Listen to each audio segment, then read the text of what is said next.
నమస్తే నాగేశ్వర్ గారు. నమస్తే అండి. సార్, గాజా సంక్షోభం మీద అమెరికా అధ్యక్షుడు డొనాల్డ్ ట్రంప్ కీలకమైన ప్రకటన చేశారు. సార్, గాజాను ఇజ్రాయెల్ ఆక్రమించబోదని కూడా తేల్చి చెప్పారు. సో యుద్ధం ముగింపునకు సిద్ధమని చెప్పి నెతన్యాహు కూడా సిగ్నల్స్ ఇచ్చిన పరిస్థితి. ఒక 20 సూత్రాల ప్రణాళిక కూడా విడుదల చేశారు. సార్, గాజాలో ట్రంప్ పీస్ ప్లాన్ వర్కౌట్ అవుతుందా? అంటే ఇప్పటి వరకు ఇందులో మేజర్ ప్లేయర్ ఇజ్రాయిల్ అంగీకరించినట్లు ప్రకటించింది. ట్రంప్ ప్లాన్ కు మేము కూడా సిద్ధము అని. ఇక హమస్ ఇంకా తన నిర్ణయం చెప్పలేదు.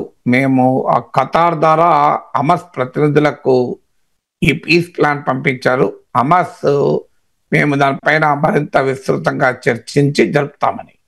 ఎందుకంటే ఈ 20 పాయింట్ ప్లాన్ లో కీలకమైన అంశాలు హమస్ సంబంధించినవి. హమస్ తన ఆయుధాలు వదిలేయాలి, టన్నెల్స్ ధ్వంసం చేయాలి, మిలిటరీ ఇన్ఫ్రాస్ట్రక్చర్ ను పూర్తిగా ధ్వంసం చేయాలి, సివిలియన్ అధికారం. హమస్ 2006 తర్వాత ఇజ్రాయెల్ విడ్డ్రా అయ్యాక ఎన్నికల్లో గెలిచే అధికారంలోకి వచ్చింది. అందువల్ల అధికారానికి దూరంగా ఉండాలి హమస్. ఈ అధికారం తాత్కాలికంగా ఒక పొలిటికల్ టెక్నోక్రాట్లతో కూడిన విద్యావంతులైన పాలస్తీనీయులతో కూడినటువంటి బృందం ఒకటి దీన్ని ఈ ట్రాన్సిషనల్ గవర్నమెంట్ నడుపుతుంది అని. అంటే గాజా ప్రజల రాజకీయ జీవితం నుంచి పూర్తిగా హమస్ నిష్క్రమించాలి, కంప్లీట్ గా హమస్ డీమిలిటరైజ్ కావాలి అని. అందువల్ల ఇష్యూస్ అన్ని హమస్ తో లింక్ అయి ఉన్నాయి కనుక హమస్ ఇంకా తన అంగీకారాన్ని తెలపలేదు. సో అందువల్ల హమస్ అంగీకారం తెలపకపోతే ఏమి జరుగుతుందో కూడా ట్రంప్ చెప్పేశాడు. సో హమస్ గనక ఆమోదం తెలపకపోతే ఇజ్రాయెల్ తన పని తాను చేసుకుంటుంది, ఇజ్రాయెల్ కథ ముగిసేలా చూస్తుంది, దానికి అమెరికా మద్దతు ఉంటుంది అని కూడా చెప్పారు. సో ఒక రకంగా మనం శ్రీకృష్ణ రాయబార ఘట్టంలో చూస్తాం, నీవు శాంతికి ఒప్పుకో 5 ఊర్లు ఇచ్చేనా, కాకపోతే జరగబోయే విపరీత పరిణామాలను ముందే చెప్తున్నాను అని, అజాత శత్రువే అలిగిన నాడు అని చాలా సీరియస్ గా ఏం కాన్సిక్వెన్సెస్ ఉంటాయో కూడా శ్రీకృష్ణ పరమాత్మ కౌరవ కొలువులో చెప్పాడు. శ్రీకృష్ణుతో పోల్చడం కాదు కానీ రాయబార ఘట్టంతో ట్రంప్ ఇప్పుడు చెప్తున్నది ఏంటి అంటే, మీరు శాంతికి ఒప్పుకుంటారా, సరే, ఒప్పుకోకపోతే మీ కథ ఇజ్రాయెల్ ముగించేలా చూస్తుంది అని. అంటే బోత్ పీస్ ప్లాన్ కాదు, మిలిటరీ ప్లాన్ కూడా చెప్పేశాడు ట్రంప్. సహజంగా పీస్ ప్లాన్ చెప్తారు, ఇప్పుడు మిలిటరీ ప్లాన్ కూడా చెప్పాడు. దీనికి ఒప్పుకుంటే హమస్ భయపడి ఒప్పుకున్నట్లు అవుతుందా? దుర్యోధన డైలమా అప్పుడు హమస్ ను పట్టి పీడిస్తున్నారు. దుర్యోధన అంటాడు, ఇప్పుడు నేను 5 ఊర్లు ఇచ్చి శాంతి కుదుర్చుకుంటే తండ్రి పిల్లలకు అధికారాన్ని పంచి ఇచ్చిన శాంతమూర్తిగా నన్ను చూస్తారు, లేదా నేను ఇప్పుడు కాదంటే ఏం చూస్తారు అప్పుడు నన్ను? ఈ యుద్ధానికి భయపడి నేను ఒప్పుకున్నానంటారు కదా అని దుర్యోధనుడు తన డైలమా వ్యక్తం చేస్తాడు. నేను శాంతి ప్రణాళికకు 5 ఊర్ల ప్రతిపాదనకు అంగీకరిస్తే కూడా నన్ను బలహీనతతో అంగీకరించారంటారు అని. ఇప్పుడు బహుశా దుర్యోధన డైలమా హమస్ కూడా వస్తుంది. ఇప్పుడు ఈ పీస్ ప్లాన్ తో పాటు ట్రంప్ వ్యూహాత్మకంగా మిలిటరీ ప్లాన్ కూడా చెప్పాడు. అందువల్ల ఈ మిలిటరీ ప్లాన్ కు భయపడి హమస్ మరి శాంతికి ఒప్పుకున్నట్లు అవుతుందా అనే డైలమా కనుక హమస్ వేధిస్తుందో తెలియదు. కానీ గతంతో పోలిస్తే హమస్ చాలా బలహీనపడింది, నాయకత్వం బాగా దెబ్బతిన్నది. గాజా ప్రజల నుంచి కూడా వ్యతిరేకత వస్తున్నట్టు వార్తలు వస్తున్నాయి. బహుశా మరి హమస్ అంగీకరిస్తే ఈ పీస్ ప్లాన్ డెఫినెట్ గా ఒక కీలక ముందడుగు అవుతుంది. ఇక వాస్తవంగా ఖతార్ పై ఇజ్రాయెల్ దాడి జరపడం వల్ల ఈ శాంతి చర్చలకు పెద్ద అవాంతరం ఏర్పడింది. ఎందుకంటే Qatar was a mediator. Israel తెలివిగా ఖతార్ లో శాంతి కొరకు వచ్చిన హమస్ ప్రతినిధులపై అటాక్ చేసింది. సో ఒక రకంగా శాంతి చర్చలకు భంగం బాటిలా చేయాలన్నది ఇజ్రాయెల్ వ్యూహం. సో అలాంటి ఇజ్రాయెల్ వ్యూహం ఉన్న సమయంలో ఖతార్ పై ప్రత్యేకంగా దాడి కూడా చేసిన ఇజ్రాయెల్ ఇప్పుడు ట్రంప్ ఒత్తిడి మేరకు, అమెరికా ప్రెషర్ మేరకు ఈ పీస్ అంగీకరించిన తర్వాత ఏం చేస్తుంది అనేది ప్రశ్నార్థకమే. ఎందుకంటే గతంలో అనుభవం కూడా ఇప్పుడు హిజ్బుల్లాతో శాంతి ఒప్పందం కుదుర్చుకున్నాక కూడా లెబనాన్ పై ఇజ్రాయెల్ దాడులు ఏమీ ఆగలేదు. అమెరికా మిత్ర దేశమైన ఖతార్ పై కూడా దాడి ఆగలేదు. అందువల్ల ఇజ్రాయెల్ హిస్టారికల్ గా చూసినా కూడా దశాబ్దాలుగా అసలు పాలస్తీనా ప్రజల మారణ హోమం, జెనోసైడ్ అనేది నెతన్యాహు విధానం. ట్రంప్ అంతకు ముందు కంప్లీట్ గా గాజన్లను ప్రజలందరూ ఖాళీ చేసి వెళ్ళిపోతే దీన్ని బీచ్ రిసార్ట్ గా డెవలప్ చేస్తానని కూడా ప్రతిపాదన పెట్టారు. కానీ అరబ్ దేశాలకు కూడా తిరస్కరించాయి. ఇప్పుడు ఈ కొత్తగా ట్రంప్ పెట్టిన ప్లాన్ లో అది లేదు. గాజా ప్రజల్ని ఖాళీ చేయించాలి అన్న ప్రతిపాదన లేదు. ఎవరైనా వెళ్ళాలంటే వెళ్ళవచ్చు. హమస్ వారికి కూడా సేఫ్ ప్యాసేజ్ ఇస్తామని ఈ ప్రతిపాదనలో ఉంది. హమస్ నాయకత్వం కూడా తమను తమ భవిష్యత్ ఏంటి అనే ఆలోచన కూడా ఉంటుంది కనుక ఏదైనా ఒక ఫ్రెండ్లీ కంట్రీ కనుక అంగీకరిస్తే ఆ దేశానికి వెళ్ళటానికి హమస్ నాయకత్వానికి సేఫ్ ప్యాసేజ్ కూడా ఉంటుందని ఇప్పుడు ట్రంప్ ప్లాన్ లో భాగం. అలాగే ఎవరైనా గాజాల దేశం విడిచి వెళ్ళాలంటే వెళ్ళవచ్చు, రావాలంటే రావచ్చు కూడా చెప్పారు. అంతకుముందు ట్రంప్ ప్రతిపాదించిన ప్లాన్ లో గాజాల మొత్తం ఖాళీ చేయించి దీన్ని ఒక రిసార్ట్ లాగా డెవలప్ చేస్తాను అని అంతకుముందు చెప్పాడు. ఇప్పుడు రిసార్ట్ ప్లాన్ లేదు. అది గతం బహుశా అరబ్ దేశాల ఒత్తిడి మేరకు ట్రంప్ తన ప్రణాళిక మార్చుకున్నట్లున్నారు. ట్రంప్ మొత్తం గాజా ప్రజలను రీలొకేట్ చేసి డీపాపులేట్ అంటారు, అంటే జనాభా మొత్తాన్ని తరలించి వేసి దాన్ని ఒక బీచ్ రిసార్ట్ గా డెవలప్ చేస్తాను, ఇంటర్నేషనల్ ఇన్వెస్టర్లకు కూడా తీసుకొచ్చేని. ఇప్పుడు అది ఈ కొత్త దాంట్లో లేదు. అరబ్ దేశాలు దీన్ని అంగీకరించలేదు.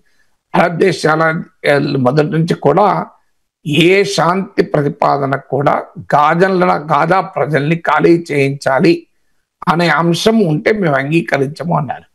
అందువల్ల ఇప్పుడు గాజా ప్రజలు అక్కడే ఉంటూ రీహాబిలిటేషన్ ప్లాన్ వర్కౌట్ చేశారు.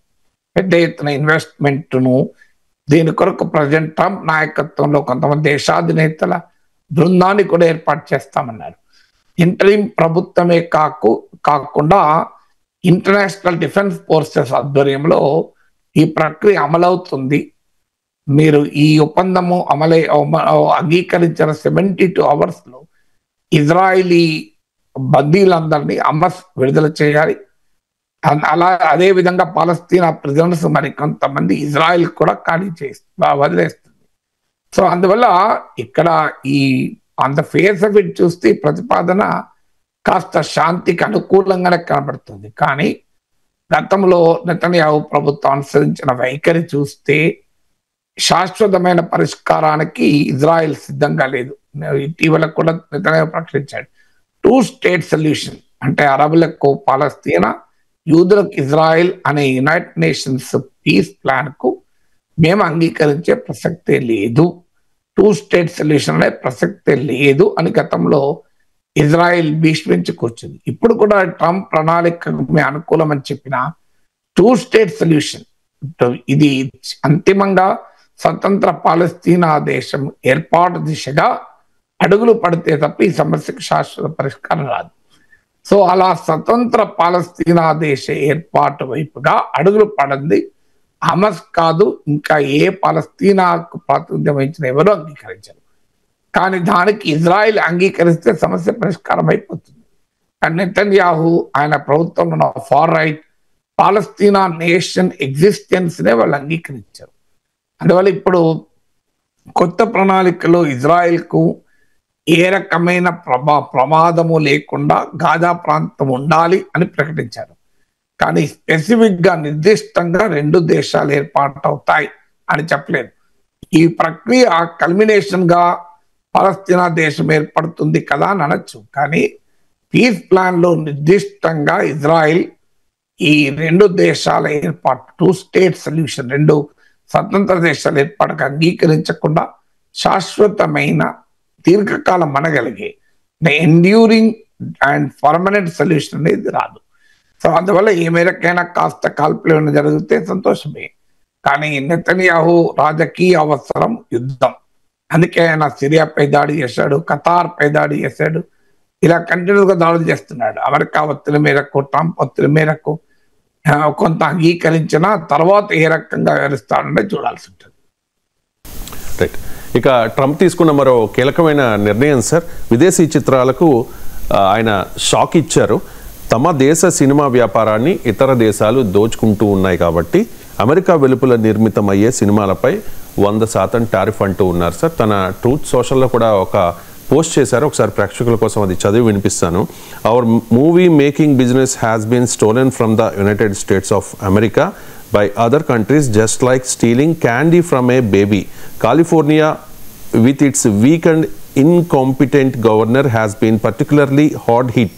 Therefore, in order to solve this long time never ending problem, I will be imposing a 100% tariff on any and all movies that are made outside of the United States అని చెప్పి. So చాలా సినిమాలు, భారతీయ సినిమాలు కూడా అమెరికాలో విడుదలవుతూ ఉంటాయి కదా sir. So భారతీయ cinema మీద ట్రంప్ తీసుకున్న ఈ నిర్ణయం ఎఫెక్ట్ ఎంత అంటే ఏం చెప్తారు సార్? ఖచ్చితంగా భారతీయ సినిమా ఎఫెక్ట్ అవుతుంది. వాస్తవంగా ఒక 10-20 ఇయర్స్ క్రితం ఇండియన్ సినిమా ఓవర్సీస్ కలెక్షన్ లో అత్యధిక భాగం అమెరికా నుంచే వచ్చేది. కానీ కంపారిటివ్లీ ఇటీవల కాలంలో కొత్త మార్కెట్లు కూడా ఓపెన్ అయ్యాయి. ఎందుకంటే తెలుగువారు ప్రపంచంలో అనేక దేశాలకు వెళ్ళడం వల్ల.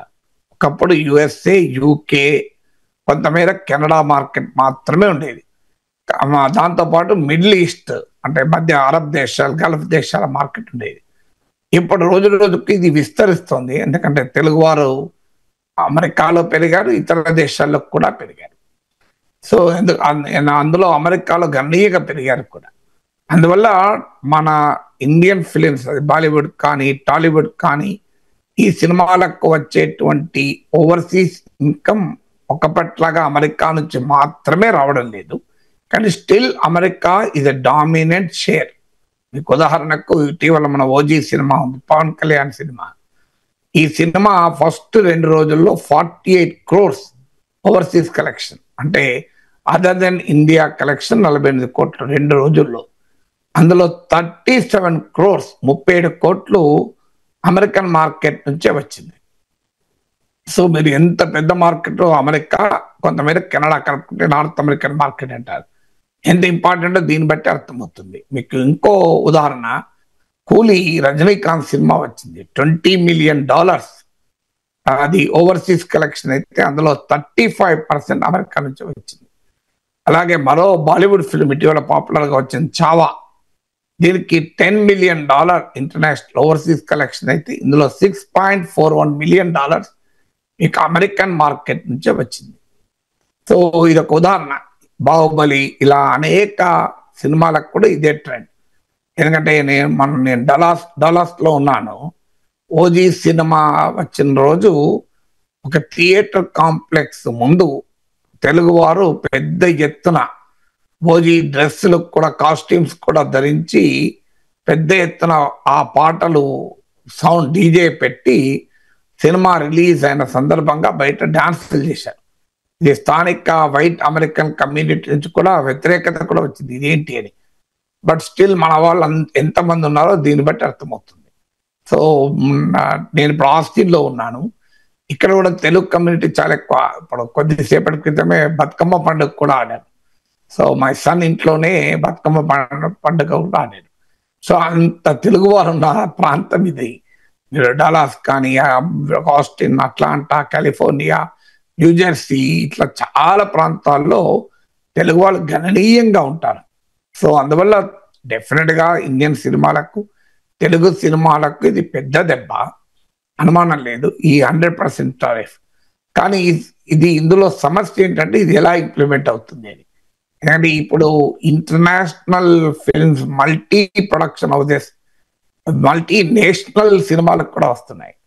సో ముందుగా ట్రంప్కి అర్థం కావాలంటే why did cinema move out of America. ఇప్పుడు ఆయన ఏదో పొలిటికల్ రీజన్, కాలిఫోర్నియా అనేది డెమోక్రటిక్ స్టేట్ కనుక కాలిఫోర్నియా గవర్నర్ పైన విరుచుకుపడుతున్నాడు దీని అవకాశంగా తీసుకుని. కానీ కాలిఫోర్నియా గవర్నర్ వల్ల హాలీవుడ్ నుంచి వెళ్ళిపోలే. నిజం అది, ట్రంప్ చెప్తున్నట్లు అమెరికా నుంచి ఫిలిం ప్రొడక్షన్ గతంతో పోలిస్తే తగ్గుతూ వస్తుంది, అందులో అనుమానం లేదు.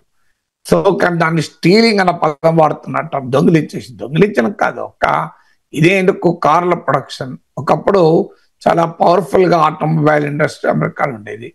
ఇప్పుడు ఆ స్థాయిలో లేదు. టెస్లా లాంటి కార్లు ఇక్కడ ప్రొడ్యూస్ అవుతున్నా కూడా ఆటోమొబైల్ ఇండస్ట్రీ చాలా గణనీయంగా షిఫ్ట్ అయింది. ఇప్పుడు డెట్రాయిట్ లాంటి ప్రాంతం ఒకప్పుడు మ్యానుఫ్యాక్చరింగ్ ప్రాంతాలుగా ఉండేవి. సో నేను చాలాసార్లు చెప్పాను, దీనికి కారణం ఏంటంటే లేబర్ కాస్ట్ విపరీతంగా పెరగడం. ఇవాళ అమెరికాలో హాలీవుడ్ లో సినిమా తీయాలి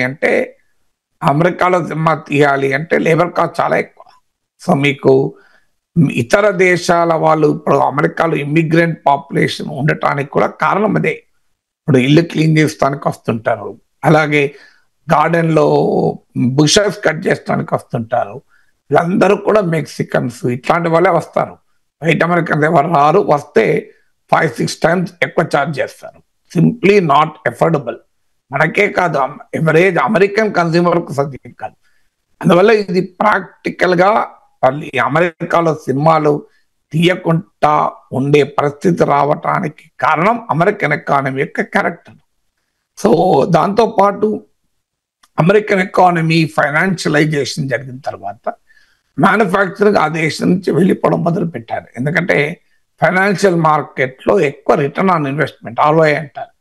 ఒక ఫ్యాక్టరీ పెట్టి ఒక వస్తువు ప్రొడ్యూస్ చేసి దాన్ని ఉత్పత్తి చేసి దాన్ని ఎక్స్పోర్ట్ చేసి లాభం పొందడం కన్నా ఫైనాన్షియల్ మార్కెట్లో ఇన్వెస్ట్ చేస్తే ఎక్కువ లాభం పొందొచ్చు. సో దానివల్ల మీకు అమెరికన్ ఎకానమీ నుంచి మ్యానుఫ్యాక్చరింగ్, ప్రొడక్షన్ ఇతర ప్రాంతాలకు వెళ్ళటానికి కారణం అది. దీన్ని తిరిగి తప్పించుకోవాలంటే ఏం చేయాలి అన్న దానిపైన గతంలో కూడా ఈవెన్ ట్రంప్ అడ్వైజర్స్ ఇచ్చినటువంటి రిపోర్ట్లు కూడా ట్రంప్ దగ్గర ఉన్నాయి.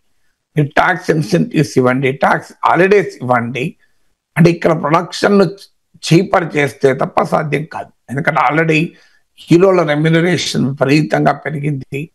మీకు ఒక ప్రొడక్షన్ ఎక్స్పెండిచర్ గణనీయంగా పెరిగింది. 100 కోట్లతో సినిమాలు తీస్తున్నారు. దాని కొరకు ప్రభుత్వంతో ఒప్పించే టికెట్లు ధరలు పెంచుకుంటున్నారు. సో బట్ ఎంత పెంచుకున్నా స్టిల్ ఈ బిగ్ బడ్జెట్ మూవీస్ వైబుల్ కావు. సో అందులో సినిమా ఇది హైలీ స్పెక్యులేటివ్ ఇండస్ట్రీ అని కూడా అనలేం. మన ఫిల్మ్ ఇండస్ట్రీ అనే పదాలు వాడతాం, కానీ సాధారణంగా ఒక ఇండస్ట్రీ హిట్ అయితే భారీ లాభాలు, ఫెయిల్ అయితే ఘోరంగా నష్టాలు, ఇలా ఉండవు. ఏ ఇండస్ట్రీలో కూడా అంత వలటాలిటీకి స్కోప్ ఉండదు.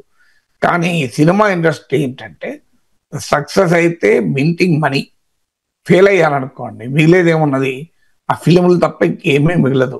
కనీసం ఒక మ్యానుఫ్యాక్చరింగ్ లో ఉన్న ఫ్యాక్టరీ, ప్రొడక్షన్, ఈక్విప్మెంట్ ఎంతో కొంత మిగిలిన ఏమీ మిగలదు. సో అందువల్ల ఫిలిం ఇండస్ట్రీకి ఉండే క్యారెక్టర్ రీత్యాని పెరుగుతున్న ఫిలిం ప్రొడక్షన్ కాస్ట్ల వల్ల ఇలా అమెరికాలో ప్రొడక్షన్ చేయించకన్నా ఇతర ప్రాంతాల్లో ప్రొడక్షన్ వెళ్తున్నారు. అందువల్ల missing the Woods for the trees అని ఇంగ్లీష్ లో కేడియం ఉంది. కారణం ఏంటి, సమస్య ఏంటి అని అర్థం చేసుకోకుండా ట్రంప్ నేను 100% వేయిస్తాను ఏమో జరుగుతుంది. ఇప్పుడు డలాస్ థియేటర్లో, అట్లాంటానో, ఆస్టిన్లోనో సినిమాకు తెలుగు సినిమా చూడటానికి వెళ్ళిన వారు ఇప్పుడు అంతకుముందు కట్టిన టికెట్ కన్నా డబుల్ టికెట్ కట్టాలి. అందువల్ల వాళ్ళ సినిమా చూడడం తగ్గుతుందా అదొక క్వశ్చన్ ఉండొచ్చు. నిజంగా కూడా సినిమా టికెట్ల ధరలు పెరిగితే నిజంగా సినిమా చూసేవారు తగ్గుతారా? That is again $1 million question. ఎందుకంటే సినిమా చూడడం అనేది ఎంటర్టైన్మెంట్ కోసం. సో అందువల్ల $10 ఉండే టికెట్ $20 అయింది అనుకోండి, దాని సగం సినిమా చూసేవారు తగ్గుతారనేది కూడా క్వశ్చన్ మార్కే. బట్ డెఫినెట్ గా బర్డన్ ఎవరి మీద పడుతుంది? అమెరికాలో ఉండే ఫిలిం గోయర్స్ మీద పడుతుంది తప్ప అది ఇంకెవరి మీద పడదు కదా. అందువల్ల ప్రాబ్లం సరిగా అడ్రస్ చేయలేని పరిస్థితి. ఆల్రెడీ అమెరికన్ ఎకానమీ ఇవాళ ధరలు పెరుగుతున్నాయి, ఇన్ఫ్లేషన్ పెరుగుతుంది, ఎకానమీ ఆశించిన స్థాయిలో అభివృద్ధి చెందడం లేదు. దీన్నే స్టాగ్నేషన్ ప్లస్ ఇన్ఫ్లేషన్, స్టాగ్ఫ్లేషన్ అంటారు. డాలర్ విలువ గణనీయంగా పడిపోతుంది.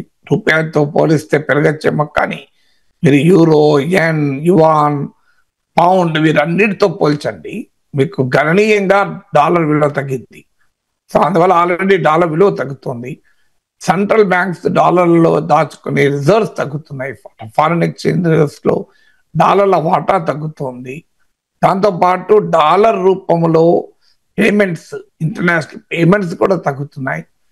డాలర్ అమెరికన్ ట్రెజరీస్ లో ఇన్వెస్ట్ చేసే వారి ఇన్వెస్ట్మెంట్ తగ్గుతోంది.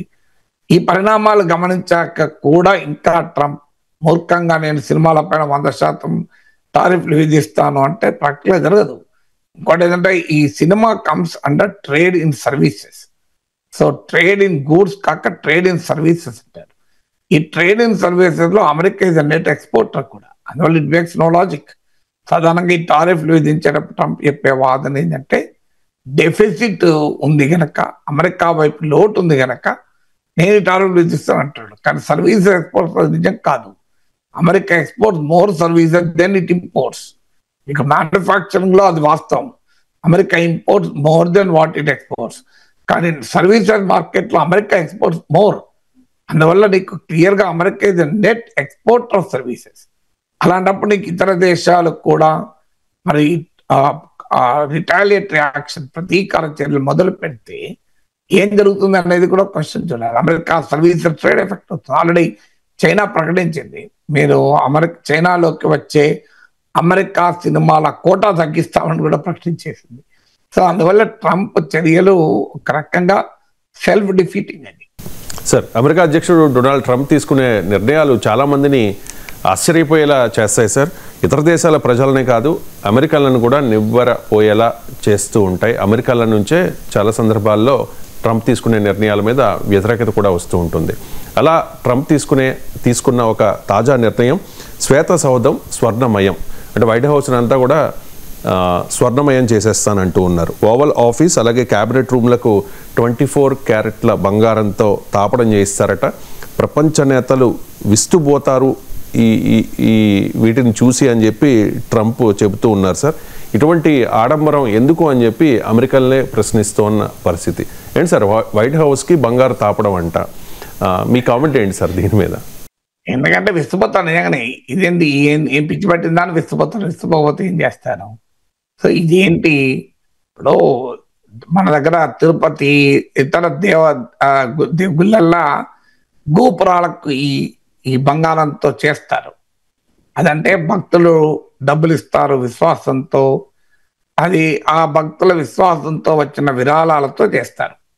కానీ ట్రంప్ దేవుడు కాదు, వైట్ హౌస్ దేవాలయము కాదు, అమెరికా ప్రజల భక్తులు కాదు. అది అర్థం చేసుకోవాలి. Trump is an elected president. He should be accountable to the people, accountable to the tax payers. అమెరికాలో పన్నులు కట్టే ప్రజలు తమ ఆఫీసును గోల్డ్ మైన్ చేసుకొని చెప్పారు. బహుశా ట్రంప్ ఎక్కడ విన్నట్టున్నాడు. స్వర్ణయుగం అంటారు చూడండి, ఇప్పుడు ఒక పాలన స్వర్ణయుగం అంటారు. సో తన పాలన స్వర్ణయుగం, గోల్డెన్ ఏజ్ కావాలి అనేది లిటరల్ మీనింగ్ తీసుకున్నట్టున్నారు. గోల్డెన్ ఏజ్ అంటే లిటరల్ మీనింగ్ బంగారమయం చేయడం, ఆఫీసు బంగారమయం చేయడం కాదు. గోల్డెన్ ఏజ్ అంటే ప్రజలు చాలా ఆనందంగా సంతోషంగా జీవించగలిగేటువంటి పరిస్థితి రావడం. అది వదిలేది నేను గోల్డెన్ ఏజ్ తెస్తాను, గోల్డెన్ ఏజ్ గోల్డ్తో పూస్తానంటే గోల్డెన్ ఏజ్ అవుతుందా? అది ఐరన్ ఏజ్ అవుతుంది. సో ట్రంప్కి అది అర్థం కావడం లేదు. ఆల్రెడీ అమెరికన్ ఎకానమీ ఇబ్బందుల్లో ఉంది. ఆశించిన స్థాయిలో వృద్ధి రేటు లేదు. మీకు IMF వీటి ప్రిడిక్షన్ కూడా చూసినా ఓవరాల్ గా గ్రోత్ రేట్ తగ్గుతుంది, అంటే ఆశించిన స్థాయి కన్నా తక్కువ ఉంటుంది. అలాగే ధరలు పెరుగుతున్నాయి. దీన్ని స్టాక్ ఫ్లేషన్ అంటారు. ఎకనామిక్ గ్రోత్ నిలిచిపోవడం లేదా ఆశించిన స్థాయిలో పెరగకపోవడం. మరోవైపు ధరలు పెరగడాన్ని స్టాగ్నేషన్ ప్లస్ ఇన్ఫ్లేషన్, స్టాక్ ఫ్లేషన్ అంటారు. అమెరికన్ ట్రెజరీ బిల్స్ లో విదేశీయుల విశ్వాసం పోతుంది. డాలర్ వాల్యూ రోజు రోజుకు పడిపోతుంది చాలా దేశాల కరెన్సీలతో పోలిస్తే. ఇలాంటి పరిస్థితుల్లో America tax payers money make America great again కాదు, మేక్ అమెరికా గోల్డెన్ అవుతుంది. మరి ఆ గోల్డెన్ అంతకుముందు ఎప్పుడు ఉన్నదో లేదో తెలియదు కనుక నేను ఎగైన్ అనట్లేదు. సో ట్రంప్ ప్రామిస్ చేసింది ఏంటి? తాను అధికారంలోకి వస్తే అమెరికా ఖజానా పైన, ప్రజల పైన భారంగా మారిన యుద్ధాలు ఆపుతాను. Why should American spend on wars that two thousands of kilometers away? 1000 కిలోమీటర్ల దూరములో ఉన్న సైన్యం పైన మనం ఎందుకు ఖర్చు పెట్టాలని? లేదా దాంతోపాటు ధరలు తగ్గిస్తానన్నాడు, ఉద్యోగాలు క్రియేట్ చేస్తానన్నాడు. మరి బహుశా ఇది కూడా చెప్తాడే, మా స్వర్ణకారులకు నేను ఉద్యోగం కల్పిస్తున్నాను. సో నా జాబ్ క్రియేషన్ నా లక్ష్యము, అందుకే బంగారపుతో మొత్తం పూసేస్తాను. దానివల్ల గోల్డ్ స్మిత్లకు ఉపాధి దొరుకుతుంది, గోల్డ్ మైనింగ్ ఉపాధి దొరుకుతుందని చెప్తాడేమో. సో ట్రంప్ అనుసరించాల్సిన విధానాల వల్ల స్వర్ణయుగం కావాలి తప్ప ఆ వీధులకు బంగారం పోసుకుంటే స్వర్ణయుగం అవుతుందా? అది నిజంగానే ఇనుపయుగం, అది ఐరన్ ఏజ్కి వెళ్ళిపోవడం అవుతుంది కదా. పాక్ ఆక్యుపైడ్ కశ్మీర్లో ప్రజలు పాకిస్తాన్ ప్రభుత్వ తీరుపై నిరసన వ్యక్తం చేస్తూ రోడ్ల మీదకి వచ్చారు సార్. ప్రాథమిక హక్కులకు భంగం వాటిల్లేలా పాకిస్తాన్ తీరు ఉంది అంటూ ముజఫరాబాద్లో ప్రజలు రోడ్ల మీదకి వచ్చి నిరసన వ్యక్తం చేశారు. సో వెంటనే పాకిస్తాన్ అంటే సైన్యం కాల్పుల్లో 2 చనిపోయిన పరిస్థితి. ఎప్పటి నుంచో ఒక డిమాండ్ ఉంది కదా సార్, పాక్ ఆక్యుపైడ్ కశ్మీర్ని తిరిగి భారత్లో కలిపేలా చర్యలు తీసుకోవాలి అని చెప్పి. ఇప్పుడు పీఓకేలోనే పాకిస్తాన్ మీద తీవ్రమైన వ్యతిరేకత వ్యక్తమవుతున్న నేపథ్యంలో ఏం జరిగే అవకాశం ఉంది? పీఓకే భారత్లో కలుస్తుందంట. అంటే పాక్ ఆక్యుపైడ్ కశ్మీర్ లో చాలా కాలంగా నిరసనలు జరుగుతుంది. ఇప్పుడే కాదు, దీన్ని అవామీ యాక్షన్ కమిటీ ఆధ్వర్యంలో వేల సంఖ్యలో ముజఫరాబాద్ లో ఇతర ప్రాంతాల్లో రోడ్డు మీదకి వచ్చారు. సో అవామీ యాక్షన్ కమిటీ ఇది గ్రూప్ ఆఫ్ సివిల్ సొసైటీ యాక్టివిస్టులు, అంటే పౌర సమాజ ప్రతినిధులతో కూడిన ఒక వ్యవస్థ, not even a political organization కూడా కాదు. సో వాళ్ళు అడుగుతున్నది ఏంటంటే, ఒకటి పొలిటికల్ రైట్స్. మేము పాక్ వాళ్ళ ప్లే కార్డ్స్ మనం చూస్తే, నేను కూడా ఇంటర్నేషనల్ మీడియాలో కూడా చూశాను, CNN ఇలాంటి ఛానల్లో కూడా, BBC. సో వాళ్ళు ఎండ్ పాకిస్తానీ అక్యుపేషన్ అని వాళ్ళ ప్లే కార్డులో రాసుకున్నారు. అంటే మన భాషది పాక్ ఆక్యుపైడ్ కశ్మీర్ అంటామే. అఫ్ కోర్స్ ఈ పిఓకేలో జరుగుతున్న నిరసనలు భారత్ లో కలపమని కాదు, అడపాదడప అట్లాంటి ప్లే కార్డ్స్ కూడా కనిపిస్తూ ఉంటాయి. అది మన మీడియా దాన్ని హైలైట్ చేస్తుంటుంది. కానీ వాస్తవంగా పిఓకేలో జరుగుతున్నది పాకిస్తాన్ ప్రభుత్వ విధానాలకు వ్యతిరేకంగా పోరాటం. అదేదో భారత్ లో కలపాలి అని చెప్పి పిఓకేలో పోరాటం జరుగుతుందని నేను అనుకోవడం లేదు. కానీ వాళ్ళు ఏం కోరుకుంటున్నారు పాకిస్తాన్? ఒక రకంగా పాకిస్తాన్ ఇది అక్యుపైయింగ్ అస్ అంటున్నాడు. ఇది కేవలం పిఓకేలనే కాదు, ఈ ఫీలింగ్ అనేక ప్రాంతాలు ఉంది. ఇప్పుడు బెలూచిస్తాన్ వాళ్ళు చెప్పేది అదే, మేము అసలు పాకిస్తానే కాదు, మేము బెలూచీలము, మాకు పాకిస్తాన్కి సంబంధం ఏంటి? బెలూచిస్తాన్ పాకిస్తాన్లో విలీనమైన నాటి నుంచి కూడా మేము విడిగానే ఉండాలని కోరుకుంటున్నాం. మమ్మల్ని సెకండ్ క్లాస్ సిటిజన్స్ గా, 2వ శ్రేణి పౌరులుగా చూస్తున్నారు. ఒక రకంగా వలస పాలన మాపై సాగుతోంది. ముఖ్యంగా పంజాబీ ప్రాంతానికి చెందిన వారు పాకిస్తాన్ ఆర్మీలో లీడర్షిప్ అంతా పంజాబీ నుంచి వచ్చిన వాళ్ళే. ఈవెన్ పొలిటికల్ లీడర్షిప్ కూడా, ప్రజెంట్ పొలిటికల్ లీడర్షిప్ పంజాబీ.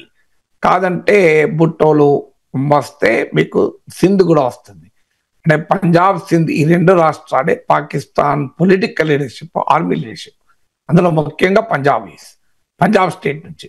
దాన్ని మీకు బెలూచిస్తాన్ లో వ్యతిరేకత ఉంది, ఇతర ప్రాంతాలకు కూడా ఈ డామినేషన్ కు వ్యతిరేకత ఉంది. అందుకే మీకు పిఓకేలో కూడా పాక్ ఆక్రమణను అడ్డుకోండి, పాక్ అక్యుపేషన్ మమ్మల్ని విముక్తి చేయండి అని నినాదాలు ఇచ్చారు. సో దాంతో పాటు వాళ్ళు ఇప్పుడు రెఫ్యూజీ అసెంబ్లీ సీట్స్ అని ఉంటాయి. సో పిఓకేలో ఉండే అసెంబ్లీలో 12 మెంబర్స్ కాశ్మీర్ నుంచి వచ్చిన కాందిశీకులకు ఉంటుంది. ఎందుకంటే పిఓకే ఒక యాంటీ ఇండియన్ నరేటివ్ లో భాగంగా కాశ్మీరీ రెఫ్యూజీస్ కు 12 సీట్స్ అని పెట్టారు. దాన్ని కూడా వాళ్ళు క్వశ్చన్ చేస్తున్నారు, ఇది మా రిప్రజెంటేటివ్ క్యారెక్టర్ను దెబ్బతీస్తుంది అని. ఎకనామిక్ మార్జిలేషన్, మేము తీవ్రమైన ఆర్థిక నిర్లక్ష్యానికి గురవుతున్నాము అనేది కూడా వారి వాదన. సో మాకు రాజకీయంగా గుర్తింపు లేదు, ఆర్థికంగా మేము నిరాదరణకు నిర్లక్ష్యానికి గురైపోతున్నాం, స్ట్రక్చరల్ రిఫార్మ్ చేపట్టాలి అనేది వారి వాదన. చాలా సీరియస్ గానే వేల సంఖ్యలో జనం రోడ్ల మీదకి వచ్చారు. ఆర్మీని పంజాబ్ నుంచి పెద్ద ఎత్తున బలగాల్ని కూడా తెప్పించారు. సాధారణంగా ఇది భారత్ పైన తోసివేసి పాకిస్తాన్ చేతుల్లోకి వచ్చింది, ఇండియా జయిస్తోంది అని. ఆల్రెడీ బెలూచిస్తాన్ విషయంలో అదే చెప్పారు. ఆల్రెడీ బెలూచిస్తాన్ విషయంలో బెలూచ్ లిబరేషన్ ఆర్మీ ఒక రకంగా సమాంతర ప్రభుత్వాలు నడుపుతోంది. మరోవైపు ఖైబర్ పఖ్తూన్ఖ్వాలో టెహ్రీక్ ఈ తాలిబాన్ పాకిస్తాన్ తిరగబడుతోంది. ఇప్పుడు పిఓకే కూడా మంటలు చూస్తుంటే పాకిస్తాన్ పరిస్థితి ఏంటి అనే క్వశ్చన్ ముందుకు వస్తుంది. భారతదేశంలో నిరంతర రక్తపాతం కోరుకుంటున్నాం, we want India to bleed for ever అని పర్వేజ్ మినిస్టర్ స్టేట్మెంట్. ఇప్పుడు బ్లీడ్ అవుతుంది ఇండియా కాదు, పాకిస్తాన్ బ్లీడ్ అవుతుంది. ఇప్పుడు మీకు పిఓకే ఖైబర్ పఖ్తూన్ఖ్వా బలూచిస్తాన్ అయితే పాకిస్తాన్ భూభాగంలో సగం ఉంటుంది. మరి వాళ్ళందరూ మేము పాకిస్తాన్ ఉన్నామని చెప్తున్నారు.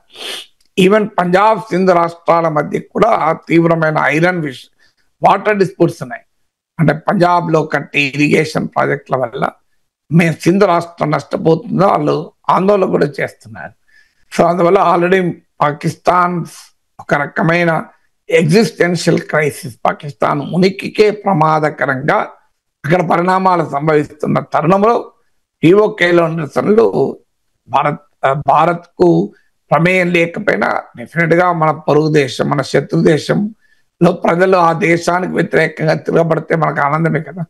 నాగేశ్వర్ గారు, ఆసియా కప్లో భారత్ గెలిచింది పాకిస్తాన్ మీద ఫైనల్లో, కానీ ట్రోఫీని మాత్రం అందుకోలేదు. ఇప్పుడు ఆ ట్రోఫీ ఎక్కడ ఉంది అంటే ఏసీసీ ప్రెసిడెంట్ అలాగే పాకిస్తాన్ మంత్రి మొహసిన్ నఖ్వీ రూమ్లోకి తీసుకెళ్లిపోయారట సార్. దీని మీద బీసీసీఐ కూడా చాలా ఆగ్రహం వ్యక్తం చేస్తున్న పరిస్థితి కనిపిస్తోంది. సోషల్ మీడియాలో కూడా నెటిజన్లు విపరీతంగా నఖ్వీని ట్రోల్ చేస్తూ ఉన్నారు. ఓడిపోయినా కూడా ఎందుకు మీరు రూమ్కి తీసుకెళ్లారు ట్రోఫీని అని చెప్పేసి. సో భారత్ ఆ ట్రోఫీని నిరాకరించడంపై కూడా మిశ్రమ స్పందన కనిపిస్తున్న పరిస్థితి. సో ఏంటి సార్, ఏం జరిగే అవకాశం ఉంది? ఈ వివాదం ఎంతవరకు వెళ్తుంది అంటే మీ కామెంట్. అంటే పాకిస్తాన్ టీం ట్రోఫీ గెలవలేదు కనుక మొహసిన్ నఖ్వీ తాను పట్టకపోతే పని అయిపోతా అనుకున్నట్టున్నాడు. ఎలాగో మన టీం గెలవలేదు కదా, పోనీ ఇప్పుడు చీఫ్ గెస్ట్ ద్వారా నేనైనా పట్టకపోతే ఎట్లయితే ట్రోఫీ అయితే దక్కుతుందని అనుకున్నాడేమో. కానీ దానికన్నా మూర్ఖత్వం ఇంకేమైనా ఉంటుందా? అతను చీఫ్ గెస్ట్ గా వచ్చాడు, ఏషియన్ క్రికెట్ అసోసియేషన్ ప్రెసిడెంట్ గా వచ్చాడు. ఆయన ఇన్సిడెంటలీ పాకిస్తాన్ హోమ్ మినిస్టర్ కనుక దాన్ని తీసుకోమని చెప్పాం. సో భారత టీం తీసుకోకపోవడం కరెక్టా కాదు వేరే చర్చ. కానీ భారత్ గెలుచుకున్నటువంటి ట్రోఫీని చీఫ్ గెస్ట్ తన దగ్గర ఇంటికి పట్టుకపోవడం ఏంటి, తన హోటల్ రూమ్కి పట్టుకపోవడం ఏంటి? అంతకన్నా చిల్లర వేరే ఏమైనా ఉందా? నిజంగా బుర్రుంటే పాకిస్తాన్ క్రికెట్ ప్లేయర్ మరింత మంచి శిక్షణ ఇచ్చి ఇండియా పైన గెలవటట్టు కాదు, ప్రపంచంలో అన్ని టీంల పైన గెలిచేలా ట్రైన్ చేసుకోవాలి. అది చాతకాక ట్రోఫీని ఇలా పట్టుకపోతా అంటే ఏందే ట్రోఫీని పట్టుకపోవడం ఏంటి? ట్రోఫీ ఏమన్నా గెలిచేవాడు ట్రోఫీ కాకపోతే అలాంటి ట్రోఫీలు 100 తయారు చేసుకోవచ్చు. మ్యాచ్ గెలవకుండా ట్రోఫీకి ఏం విలువ ఉంటుంది? ట్రోఫీ మనము మన దగ్గర తయారు చేయమంటే ఢిల్లీలో కూడా తయారు చేస్తారు ట్రోఫీ. అదేమి అపురూపమైనటువంటి అంశమే కాదు కదా. ద మేజర్ ట్రోఫీకి ఏం వాల్యూ ఉంటుంది? టీం గెలిస్తే ట్రోఫీకి వాల్యూ, టీం గెలవకపోతే మనం కూడా ఇప్పుడు మీరు నేను 2 ట్రోఫీలు తయారు చేసి పెట్టుకుంటాం. నోబెల్ ప్రైజులు దాన్ని తయారు చేసి పెట్టుకుని నోబెల్ ప్రైజ్ కనుక కనీసం క్యాష్ వాడుంది. ఇందులో మీకు వట్టి ట్రోఫీ ఏముంటది? ఇప్పుడు మ్యాచ్ గెలవలేదు కనుక నేను మీకు అది చేసుకున్నా అంటే ఇప్పుడు నాకు 1 మిలియన్ సబ్స్క్రైబర్లు ఉన్నారు, యూట్యూబ్ వాడు గోల్డ్ బటన్ ఇచ్చాడు అని చెప్పి మీరు కూడా గోల్డ్ బటన్ తయారు చేసుకోవచ్చు. ఏముంది? మీరే కాదు, ఎవరైనా గోల్డ్ బటన్ తయారు చేసుకోవచ్చు. గోల్డ్ బటన్ తయారు చేసుకున్నంత మాత్రం వాళ్ళ యూట్యూబ్ ఛానల్కి మిలియన్ సబ్స్క్రైబర్లు వస్తారా? కామన్ సెన్స్ చెప్తుంది కదా. మిలియన్ సబ్స్క్రైబర్లు వచ్చిన వాడికి గోల్డ్ బటన్ ఇస్తారు. పోనీ ఎవడన్నా గోల్డ్ బటన్ తీసుకోలేదు తీసుకోకుంటే అది వాళ్ళ గోల్డ్ బటన్ రాకుండా పోతుంది. కానీ మిలియన్ సబ్స్క్రైబర్లు ఎగిరిపోరు కదా. అవునన్నా కాదన్నా ఇండియా ఏషియన్ క్రికెట్ ఛాంపియన్. ఆ ట్రోఫీ తీసుకున్నా తీసుకోకపోయినా, ఎమోషన్ దాచుకున్నా అమ్ముకున్నా కుదోబెట్టుకున్నా, still he cannot take away the title. Trophy తీసుకెళ్ళచ్చు కానీ మ్యాచ్ గెలవడానికి తీసుకెళ్ళలేడు కదా. అందువల్ల అది ఒక మూర్ఖత్వం, పాకిస్తాన్ ఉన్మాదం. తాజాగా నేను చూశాను మీడియాలో, ఒక ఫార్మల్ ఫంక్షన్ పెట్టి అడిగితే తీసుకుంటే తప్ప ఇవ్వమంటున్నాడు. సో ఫార్మల్ ఫంక్షన్ పెట్టాలంటే ఏంటి? ఇప్పుడు తన చేతుల మీదుగా ఇండియన్ టీం తీసుకోవాలి అన్నది. అంటే చూడు, మమ్మల్ని అవమానించారు కదా తీసుకోమని, ఇప్పుడు మా చేతుల మీదుగా తీసుకోవాలని. సో దానివల్ల ఇలాంటి చిల్లర వ్యవహారాలు వేస్తే అది పాకిస్తాన్ గౌరవాన్ని ఇవ్వదు కదా.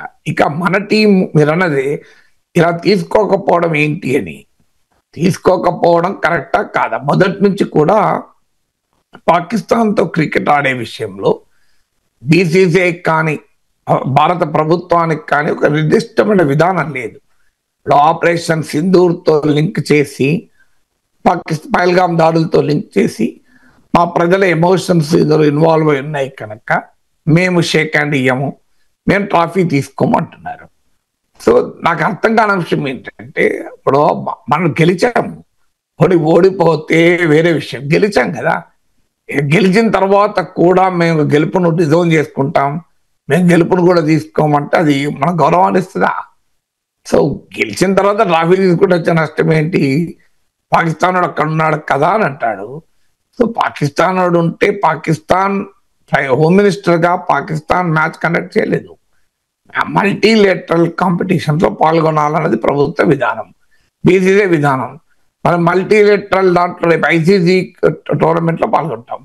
ఐసీసీ చైర్మన్ పాకిస్తాన్ ఉంటాడు, ఏం చేస్తాం దానికి? సో మనం ఏమైనా చేయలేము. ఐసీసీ నుంచి పాకిస్తాన్ ఏమన్నా తొలగించామా? ఇది మీనింగ్లెస్ విధానం కదా. నువ్వు ఆడకపోతే ఆడకండి, ఇది ప్రజల ఎమోషన్ తో సంబంధం ఉంది, అందువల్ల మేము పాకిస్తాన్ తో మ్యాచ్ ఆడము. That is the correct stand, that is the reason ఉంటుంది దానికి. సో పాకిస్తాన్ తో మాకు ఏ రకమైన సంబంధాలు ఉండకూడదని మేము నిర్ణయానికి వచ్చాము. అందువల్ల క్రికెట్ కూడా ఒక రకమైన సంబంధమే, అందువల్ల మేము ఆ సంబంధాలు మేము రద్దు చేసుకుంటున్నాం. ఒక సావరెన్ కంట్రీకి ఉండే హక్కు అది, కానీ మేము ఆడతాం, కానీ ఇండియన్ గడ్డ పైన ఆడము, విదేశీ గడ్డ పైన ఆడతాము. బైలేటరల్ టోర్నమెంట్స్ ఆడము, అంటే డైరెక్ట్ గా ఇండియా పాక్ మ్యాచ్లు ఆడము, కానీ ఇతర టోర్నమెంట్లో ఇండియా పాక్ ఎదురు పడితే ఆడతాము. ఆడుడైతే ఆడుతాం, కానీ ఆడిన తర్వాత గెలిస్తే షేక్ హ్యాండ్ ఇయ్యము, ట్రాఫీ తీసుకోము. అసలు ఈ విధానంలో ఏమైనా కన్సిస్టెన్సీ ఉందా? పోనీ కనీసము షేక్ హ్యాండ్ ఇయ్యము అంటే ఓకే, పాకిస్తాన్ క్రీడాకారులతో మేము షేక్ హ్యాండ్ ఇచ్చిన ఏంటి అని. కానీ పాకిస్తాన్ క్రీడాకారులు కాదు కదా తీవ్రవాదులు. మనకు అర్థం కావాల్సింది ఏంటంటే పాక్ క్రికెట్ క్రీడాకారులు తీవ్రవాదులా? ఎవరైనా ఒక పాక్ క్రికెట్ క్రీడాకారుడు కనుక pro terrorist, anti Indian comment చేస్తే ఐ కెన్ అండర్స్టాండ్, కానీ అక్కడ టీం కదా. సో క్రికెట్ టీముకు పైల్గాన్ దాడులు వాడు జరపలేక కదా. మనం కార్గిల్ యుద్ధానికి కారణమైన పర్వేజ్ మినిస్టర్తో వాజ్పేయి కరచాలనం చేసి చర్చలు జరిపాడే. మరి అలాంటప్పుడు మనం ఇప్పుడు పాకిస్తాన్ క్రికెట్ టీం నుంచి మేము తీసుకోము అంటే ఏమైనా అర్థం ఉంటుందా? ఓనే మీరు షేక్ హ్యాండ్ ఇవ్వలేదు, ఎస్ అది ఎమోషన్ అనుకుందాం. ట్రాఫిక్ గెలిచాను ప్రజలు ప్రపంచవ్యాప్తంగా ఉన్న భారత ప్రజలు సెలబ్రేట్ చేసుకున్నారు. ఆ సెలబ్రేషన్ దేనికి చేస్తున్నారు? ట్రాఫీ గెలవాలనే కదా. ఇప్పుడు గెలిచిన ట్రాఫీ ఆ మోషిన్ నక్కి వదిలేసేస్తే ఎట్లా? అది ఇండియన్ ట్రాఫీ టీం కదా. వీళ్ళు అడిగమంటారు, మనం ఇవ్వమంటాం, మేము ఇచ్చే క్వశ్చన్ లేదు అంటాం. ఇప్పుడు అది ఏ గౌరవాన్ని ఇస్తే నాకు అర్థం కాదు. అందువల్ల పాకిస్తాన్ మోషిన్ నక్కి దుర్మార్గం ఉండాలి, కానీ ఇండియన్ గవర్నమెంట్ ఒక నిర్దిష్టమైన పాలసీ ఉండాలి కదా. Right sir. ఇక ట్రోఫీ తీసుకోకపోయినా ఆసియా కప్లో భారత్ గెలవడంపై మన భారతీయులందరూ సంతోషం వ్యక్తం చేస్తూ ఉన్నారు మీరు చెప్తూ ఉన్నట్టుగా. అందున పాకిస్తాన్ని మట్టి కరిపించడంపై సర్వత్రా హర్షం వ్యక్తం అవుతోంది సార్. ఇక తెలుగు రాష్ట్రాల ప్రజల విషయానికి వస్తే తిలక్ వర్మ తెలుగువాడు కాబట్టి ఆపరేషన్ తిలక్ వర్మ అంటూ విపరీతంగా సోషల్ మీడియాలో నెటిజన్లు పోస్టులు చేస్తూ ఉన్నారు.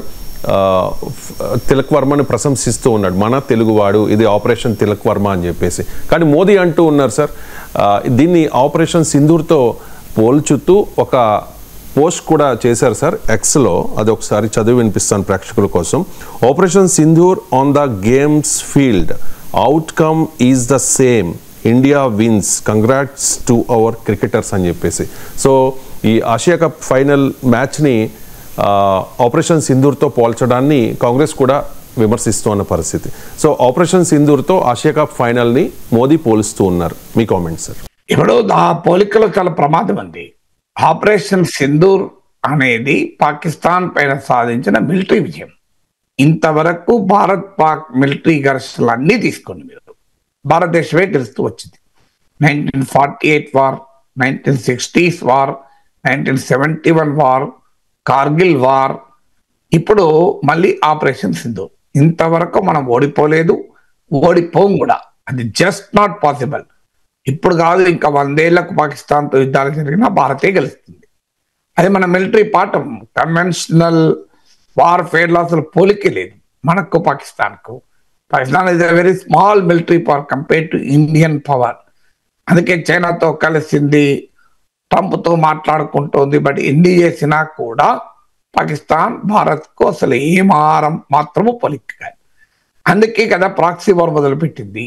ఈ తీవ్రవాదులను ఎగుమతి చేయడం. ఎప్పుడు కూడా దొంగతనంగా ఎప్పుడు దాడి చేస్తాడు? ఎదురుండి పోరాడే దమ్ములు లేనప్పుడే చేస్తాడు కదా. సో ఎదురుండి అభిమన్యుని మహాభారతంలో ఎట్లా చెప్పారు? ధైర్యంగా డైరెక్ట్ గా ఎదుర్కొని చంపే ధైర్యం ఉంటే చంపేవారే కదా. ఆ ధైర్యం లేకనే కదా కురు కురు యోధులందరూ కలిసి చాలా అన్యాయంగా అక్రమంగా వెన్నుపోటు పడిచింది. సో అందువల్ల ఎప్పుడు కూడా ముందు నిలబడి పోరాడ చాతకానోడే ప్రాక్సీ వార్ నడుపుతాడు. సో ఈవెన్ ఇప్పుడు న్యూక్లియర్ వెపన్స్ కూడా ఇతర దేశాల సాయంతో అరువు తెచ్చుకున్న టెక్నాలజీ. ఆ మిసైల్స్ అనేది న్యూక్లియర్ వెపన్స్ మా దగ్గర ఉన్నాయి కనుక మమ్మల్ని ఇండియా ముట్టుకోదు, మేము ఏం దుర్మార్గాలు చేసినా అని ఇప్పటిదాకా పాకిస్తాన్ నమ్మింది. మీకు ఆ నమ్మకం కూడా ఆపరేషన్ సింధూర్ వమ్ము చేసింది. వాస్తవంగా అంతకుముందు బాలాకోట్ స్ట్రైక్స్, సర్జికల్ స్ట్రైక్స్ ఆ నమ్మకాన్ని వమ్ము చేస్తే ఆపరేషన్ సింధూర్ నిర్ణయాత్మకంగా పాకిస్తాన్ బిలీఫ్ ను షాటర్ చేసింది. అంటే న్యూక్లియర్ వెపన్స్ ఉన్నాయి కనుక మా జోలికి ఎవడు రాడు అని. ఇటీవల కూడా మునీర్ అమెరికాలోని ఫ్లోరిడా రాష్ట్రంలో ఒక ప్రోగ్రాంలో పాల్గొంటూ అన్న మాటలు, మా దగ్గర అణ్వాయుధాలు ఉన్నాయి, మేమే పడిపోయే పరిస్థితి వస్తే ప్రపంచం సగం కూడా మేము పడేస్తాము అని. కానీ ఏం చేశాడు, మనము మొన్నటి ఆపరేషన్ సింధూర్లో Noor Khan Sargodha air base attack చేసి మీ అణ్వస్త్రాల వాకిట్లోకి వచ్చి కొట్టగలం, మీ అణ్వస్త్రాల కాంపౌండ్ పెరట్లోకి వచ్చి కొట్టగలం అని నిరూపించారు. అందువల్ల ఇండియా ఈజ్ 100 times సుపీరియర్. కానీ ఇప్పుడు మన ప్రధానమంత్రి క్రికెట్ ను ఆపరేషన్ సింధూర్తో పోల్చాడు. క్రికెట్ లో ఈ రకమైన గ్యారంటీ ఇవ్వగలుగుతారు ఎవరైనా? మీకు మిలిటరీ ఫీల్డ్ లో ఇవే గ్యారంటీ వేరు. అక్కడ మన శక్తితో మనం ఖచ్చితంగా ఓడించగలం పాకిస్తాన్, ఇక్కడ ఖచ్చితంగా ఓడించలేము. రేపు నిజంగానే మరో మ్యాచ్ జరుగుతుంది, వరల్డ్ కప్ ఉంది, ఆ మ్యాచ్ లో పాకిస్తాన్ మనం ఓడించింది అనుకోండి. ఈ మ్యాచ్ లో నిజమే మనం ఐ థింక్ 3 మ్యాచెస్ జరిగినట్టునే 3 గెలిచాము. ఏషియా కప్ లో మనం అన్ని ఎన్కౌంటర్లో గెలిచాము. అందువల్ల క్లియర్ ఇన్ఫ్లుయెన్స్ ఉంది. రేపు వరల్డ్ కప్ ఉంది, మనం ఓడిపోతే రేపు పరిస్థితి ఏంటి? ఈ దేశ ప్రధాని ఆపరేషన్ సింధూర్తో పోల్చాడు కదా. ఇప్పటికే పాకిస్తాన్ ఆపరేషన్ సింధూర్లో గెలిచినట్లుగా కబుర్లు చెప్తున్నది, కహానీలు చెప్పుకుంటుంది. మీరు యునైటెడ్ నేషన్ మీటింగ్ లో చూడండి, సబా షరీఫ్ పాకిస్తాన్ ప్రైమ్ మినిస్టర్ మాట్లాడింది, మేము గెలిచాము ఆపరేషన్ సింధూర్లో అన్నట్టు కలరింగ్ ఇచ్చుకున్నారు ప్రపంచం ముందు. సో ప్రపంచం ముందు ఆపరేషన్ సింధూర్లో మేమే గెలిచాము అనే నెరేటివ్ పాకిస్తాన్ బిల్డ్ చేస్తుంది. ఇప్పుడు ప్రధానమంత్రి మోడీ తన కామెంట్స్ ద్వారా పాకిస్తాన్ కి అవకాశం ఇచ్చాడు. రేపు వరల్డ్ కప్ లో మళ్ళీ తలపడితే మనం ఓడించారు అనుకోండి, మీ దేశ ప్రధాని చెప్పాడు కదా ఆపరేషన్ సింధూర్లో మీరు ఓడిపోయారు కదా అని చెప్పడానికి ఉపయోగపడుతుంది కదా. అందువల్ల పోలికకి ఏమైనా సంబంధం ఉందా? Cricket is an entertainment thing. ఒక లార్జ్లీ ఆడేవారికి కాస్త వ్యాయామం అయినా చూసేవారికి వ్యాయామం కాదు కదా, అది కేవలం వినోదమే. ఈ మేరకైతే వ్యాపారం అయిపోయింది. ఇప్పుడు ఎవడు బీసీదే వాడు ఎందుకు ఆడతాడు పాకిస్తాన్తో? సో మా దేశం ఒకవైపు ఏమో పాకిస్తాన్తో ట్రేడ్ ఉండదు, పాకిస్తాన్కి నీళ్ళు ఇయ్యము, water and blood cannot flow together, terror and blood cannot water cannot flow together, terror and talks cannot go together, ఇన్ని రకాలు చెప్పి మళ్ళీ ఆ పనికిమాల దేశంలో ఎందుకు క్రికెట్ ఆడారు? కేవలం డబ్బుల కొరకే. బీసీసీఐ ఇండియా పాక్ మ్యాచ్ అంటే భయంకరంగా మనీ ఇన్వాల్వ్ అయి ఉంటుంది, బ్రాడ్కాస్ట్ రైట్స్ నుంచి మొదలుకొని అన్నిట్లో. So it was the financial interest, అందులో ఒక వేరేదేమీ లేదు. అలాంటి క్రికెట్ అంటే వ్యాపారంగా మారిన వినోదంగా ఉండే ఒక క్రికెట్ తో ఒక సీరియస్ సబ్జెక్ట్ ఆపరేషన్ సింధూర్ పోల్చడం ఏంటి? ఇది భారతదేశ వ్యూహాత్మక నీతి, అది విదేశాంగ నీతి. ఇంత లైటర్ వెనుక ప్రైమ్ మినిస్టర్ స్పందిస్తే ఎట్లా? ఒక క్రికెట్ మ్యాచ్ ఆపరేషన్ సింధూర్ తో పోలిస్తే ఆపరేషన్ సింధూర్ ఔన్నత్యాన్ని తగ్గించిన వాళ్ళు అవుతారు కదా. దాని కొరకు పోరాడిన మన సైనిక బలగాల వీర శౌర్యాలను ప్రశ్నించిన వాళ్ళం అవుతాం కదా. అండ్ ఆఖరికి మన క్రికెట్ ప్లేయర్లు బంతులాట ఆడడాన్ని మీరు మిలిటరీ అటాక్స్ తో ఈక్వల్ చేసి పోలిస్తే ఎట్లా? సో ఐఎమ్ నాట్, నేను క్రికెట్ క్రీడాకారుల విలువను తగ్గించడం లేదు. డెఫినెట్ గా మనం గర్వపడుతున్నాం, మన క్రికెట్ టీం సాధించిన విజయం. నేను కూడా చెప్పింది విజయ తిలకం దిద్దామని. కానీ కంపారిజన్ కు ఆర్మీ కదా. మీకు అందుకే చూడండి, క్రికెట్ ప్లేయర్స్ కూడా ఆర్మీలో ఉంటారు. సచిన్ టెండూల్కర్ కూడా లెఫ్టినెంట్ కల్నల్ ఏదో ఉన్నట్టు దోదా, మహేందర్ సింగ్ ధోని ఉన్నా నాకు ఖచ్చితంగా గుర్తు. అలాంటిది అంటే ఆర్మీలో ఒక రకంగా ఆనరరీ పొజిషన్ కూడా గౌరవంగా భావిస్తారు. కానీ అలాగే ఆర్మీ జనరల్స్ ఎవరైనా క్రికెట్లో హానరీ కెప్టెన్ గా హానరీ ప్లేయర్ గా భావించారా? సైన్యం అనేది చాలా సీరియస్ సబ్జెక్ట్, మిలిటరీ అనేది. దాని ఔన్నత్యాన్ని తగ్గించే విధంగా ఒక వినోదంతో పోల్చి, వ్యాపారంతో పోల్చి ఆపరేషన్ సింధూర్ ప్రాశస్త్యాన్ని, దేశ ప్రధాని తగ్గిస్తే ఎట్లా? ఇక తెలంగాణ రాజకీయాల విషయానికి వస్తే, ఈ తెలంగాణలో స్థానిక సంస్థల ఎన్నికలకు నగారా మోగింది సార్. స్థానిక సంస్థల ఎన్నికలకు షెడ్యూల్ని రాష్ట్ర ఎన్నికల సంఘం ప్రకటించింది. అక్టోబర్ 9న నోటిఫికేషన్ రిలీజ్ కానుంది. 2 దశల్లో జడ్పీటీసీ, ఎంపీటీసీ ఎన్నికలు ఉంటాయి. అక్టోబర్ 23rd అండ్ 27న పోలింగ్ ఉంటుంది.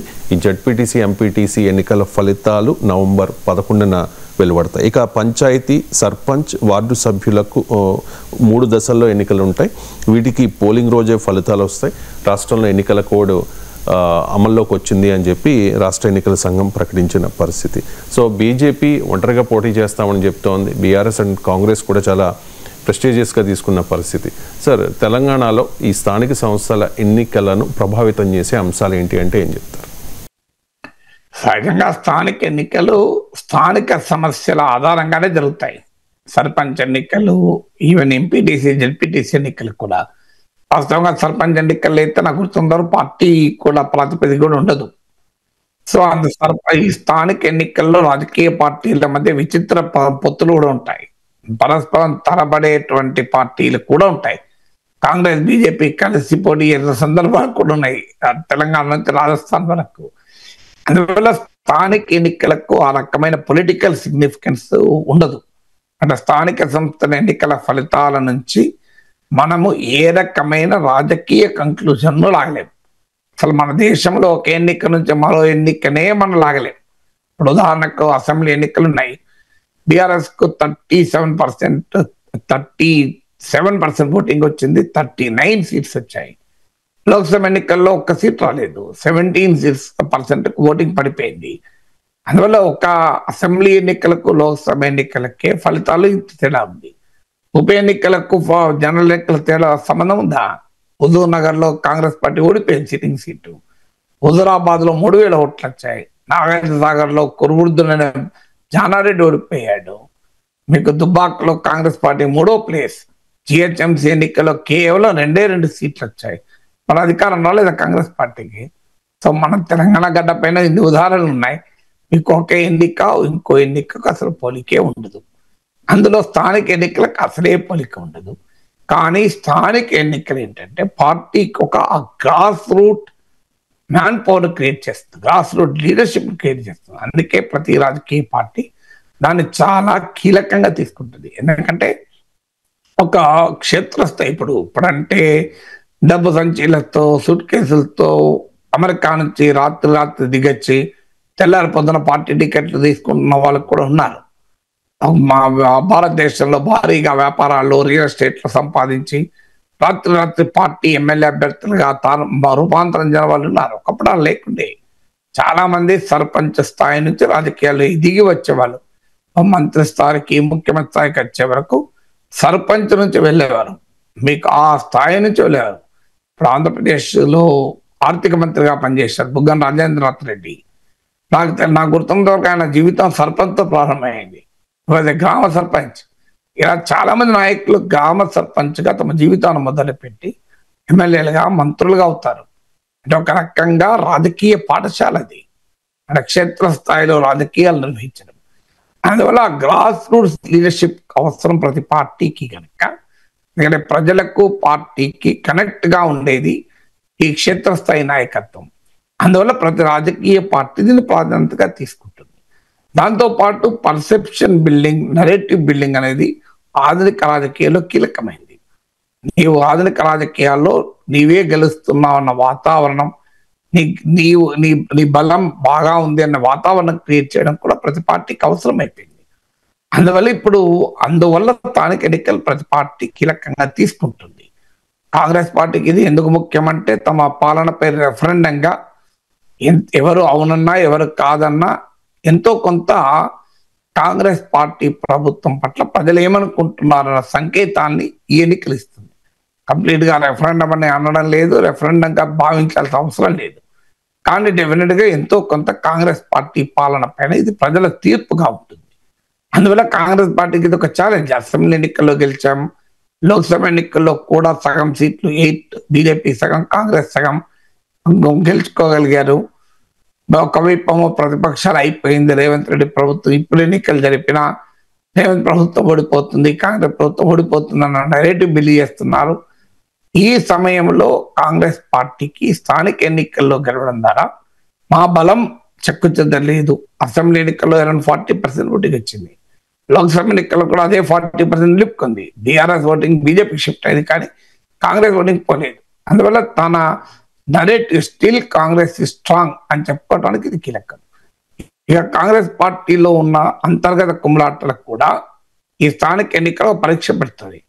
అంటే చూడండి, ఇప్పుడు ఈ ఎన్నికల్లో ఓడిపోతే ఆ ప్రాంత మంత్రుల పైన తిరుగుబాటు మొదలవుతుంది. ఆశావాళ్ళు అతనికి ఇచ్చేస్తే ఏం లాభం, గెలిపించాలా, నేను గెలిపించాను, నా మంత్రి చేయన డిమాండ్ పెరుగుతుంది. ఈవెన్ రేవంత్ రెడ్డి వ్యతిరేక వర్గం కూడా ఓడిపోతే రేవంత్ చాతకాంతన వల్లనే ఓడిపోయారని మొదలు పెడతారు. సో కాంగ్రెస్ పార్టీలో అంతర్గతంగా చాలా మార్పులకు కూడా స్థానిక ఎన్నికలకు కారణం అవుతాయి. ఓడిపోతే, గెలిస్తే ప్రాబ్లం లేదు, ఓడిపోతే ఎందుకంటే లూజర్స్ ఓటమిలో ఎవరు క్లెయిమ్ చేసుకోరు. గెలుపు విక్టరీ యాజ్ మెనీ ఫాదర్స్ అంటారు, గెలుపు అందరూ క్లెయిమ్ చేసుకుంటారు. సో గెలిస్తే మా వల్ల గెలిచానంటారు, ఓడితే మా వల్ల సంబంధం లేదంటారు. సో అందువల్ల ఇది కాంగ్రెస్ పార్టీలో కూడా అనేక అంతర్గత పరిణామాలకు ఈ స్థానిక ఎన్నికలకు కారణమవుతాయి. రెండవది ఏంటంటే అధికార పార్టీ పట్ల ప్రజల్లో వ్యతిరేకత ఉంటే ప్రతిపక్షంగా ఎవరు ముందుకు దూసుకొస్తారో అది లాభపడతారు. నేను చాలా విశ్లేషణలు చెప్పాను మీకు. ఒకప్పుడు కాంగ్రెస్ పార్టీని కేసీఆర్ చీల్చెండాడి కాంగ్రెస్ ఎమ్మెల్యేలందరినీ ఎక్కువ మంది ఎమ్మెల్యేలు లాక్కొని అసలు కాంగ్రెస్ పార్టీ ఏముంది అనే వాతావరణం క్రియేట్ చేశారు. వెంటనే బీజేపీ ఆ స్పేస్ లోకి వచ్చింది. కేసీఆర్ వ్యూహాత్మక తప్పిదం అది. అంటే ఎప్పుడు కూడా అపోజిషన్ పార్టీ లేకుండా చేయడం, అపోజిషన్ స్పేస్ ను లేకుండా చేయడం ఎవరితరం కాదు. అపోజిషన్ పార్టీ ఒక పార్టీ కాకపోతే ఇంకో పార్టీ వస్తుంది, కానీ కేసీఆర్ ఊహించింది అది. కానీ బీజేపీ రూపంలో బలమైన ప్రత్యర్థి తెచ్చి దుబ్బాకలో దాడిచి కొడితే హైదరాబాద్ లో అడ్రస్ లేకుండా 25,000 ఓట్లు తక్కువ వచ్చాయి. మెజార్టీ 25,000 ఓట్లు బీజేపీ అభ్యర్థికి. ఇక జిహెచ్ఎంసీ ఎన్నికల్లో బలం తగ్గింది. మీకు ఈ పరిణామాలన్నీ కూడా సంభవించాయి.